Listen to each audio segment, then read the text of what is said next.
Արդյոք հեշտ է Հայաստանում բիզնես անել, թե չէ։ Այս հարցի պատասխանումը Համաշխարհային բանկի հետազոտությունը, որը կոչվում է արդեն Business Ready։ Կա 10 հիմնական կոմպոնենտներ, ինքը հետևյալն է. ինչքանով է հեշտ բիզնեսը գրանցել, ինչքանով հեշտ բիզնեսին բիզնես տարածք, այսինքն օֆիս կամ արտադրամաս վարձել, կոմունալ ծառայություններին միանալը, աշխատանքային միջավայրը, աշխատաշուկան, ֆինանսական ծառայությունների հասանելիությունը, միջազգային առևտուր անել, հարկային համակարգ, վեճերի կարգավորում, երբ որ երկու բիզնեսներ կամ բիզնես պետություն վեճ է լինում, մրցակցության մակարդակը եւ բիզնեսների կայացվածության մակարդակը։ Հիմա այս բոլոր կրիտերիաներով միասին մեր միջինը եկել է 66.7,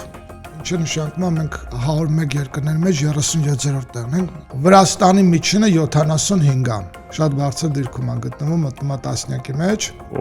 Որտեղ ենք շատ զիջում բիզնեսների կայացվածությունը։ Այսինքն բիզնեսը որպես ինստիտուտ կայացած լինելը մեր մոտ 100-ից գնացվածը 22, Վրաստանում 91։ Ամենաերևեն կրիտերիան է, որտեղ տենց էական զիջում ունենք։ Հետաքրքիր մի հատ բան է ասեմ, որ եթե նայում ենք, ուրեմն օրենսդրության մեր միջինը գալիս է 72.9, համարյա 73%-ից, պետական ծառայությունը 66%-ից եւ արդյունավետությունը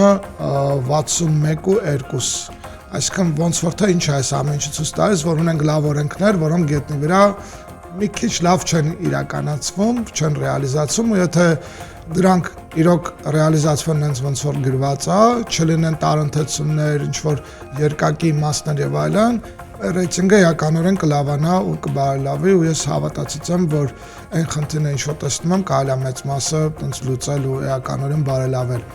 Հատկապես որ մեր կառավարությունը սիրում է ռեյտինգներում առաջընթաց արձանագրել։